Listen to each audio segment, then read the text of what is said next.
As you can see here, this is Lee 011 dynamic case. It's really good for cable management, although it's quite messy back here. The case actually has this kind of cable press where you can mount some hard drives, and then it kind of tucks all the cables away out the way. So what we're going to do is we're going to take out this 850 watt power unit, and then we're going to replace it with the new Phanteks Revolt Pro power unit. There's some other upgrades I'm going to do to this later at a different point. In the meantime, I'm actually going to be taking out these hard drives as well. These are now formatted and empty, and I don't use them, so theirs are going to come out as well, and I'm hoping to kind of tidy up the cables this time round.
Well, now we've changed over the power unit to the Phanteks Revolt Pro.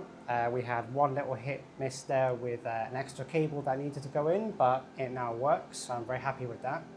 Also, I've put the fan of the power unit in a hybrid mode. It allows it to run fanless at around 20% of its load, which, to be honest, is never really going to happen because the components inside the machine are going to always be above 20%. But nonetheless, if everything was to kind of throttle down, it does give it some ability to go into quiet mode. Now we have an 850 watt power unit that is going to be spare. The power unit isn't gold rated or anything like that. The Revolt Pro is gold rated. It's a really good quality unit.